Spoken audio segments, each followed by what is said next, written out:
እንዴ ቤኪ እንዴት ነው የማይደብረው? 135 ኪሎ ሜትር አቋርጦ መጥቶ ዛሬ ትላንት መጥቶ ዛሬ ሂድ ትሉታላችሁ እንዴ? ነውር ነው አይባልም። የእውነት ለእነሱ ብሎ ነው አይደል? አትሊስት እነሱን አገናኛቸው።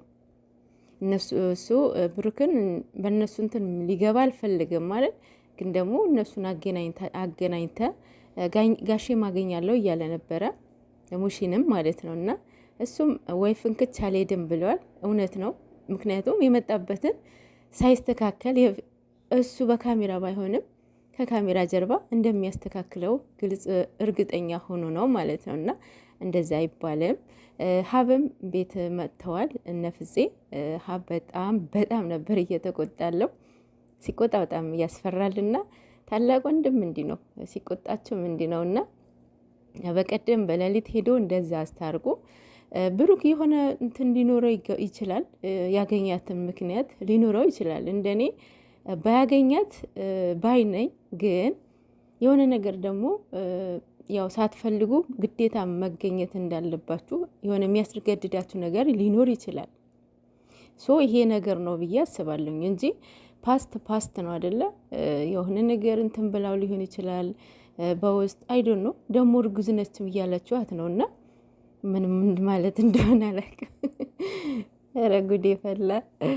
ለማንኛውም እነሱ ቢያስተካክሉት ባይነኝ ማለት ሁሌ እነሱ በተጣሉ ቁጥር ቤተሰብ የሚነሳ የሚገባበት ነገር ከሆነ እንዴ ትዳር ይዘው ምን ሊሆኑ ነው?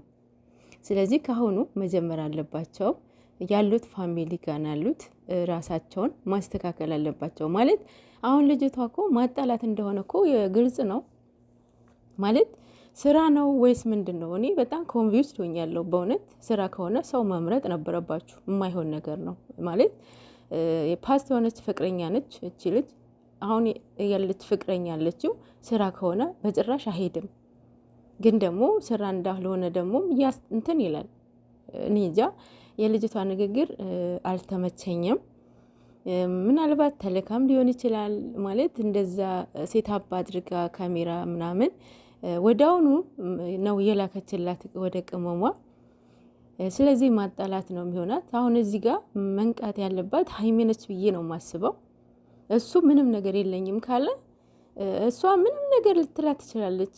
ምክንያቱም ምቅናት ስላለባት አሁን ተለውጧል ምን ብሏል። እና እንደዛ ስታል በጣም ቅናት ስላለባት በብዙ ነገር ማጣላት ትፈልጋለች ማለት ነው። እዚህ ጋር ሚና መጫወት አለባት ቅመሟ ነች ብዬ አስባለሁኝ። ማለት ከእሱ ጋር አለመጣላት ማለት ከእሷ ጋራ ያለፈ ነገር አለፈ ነው። ያም ሆነ ይሄ መስተካከሉ አይቀርም። እነሱ ሲጀምር አልተጣሉም። እናንተ አንዱን ረግጣችሁን አንዱን እያነሳችሁ ይሄንን አስተሳሰባችሁ መች እንደምትቀይሩ ባይታወቅም ማለት ነው። እነሱ ነገ ፋፈሽ ብለው ይመጣሉ። ያው እቺ ወስታክል የሆነችዋ ልጅ ብቻ ያው እንትን ይላሉ፣ ይስተካከላል። እናንተ አደብ ያዙ፣ ትዕግስት ይኖራችሁ ማለት ነው።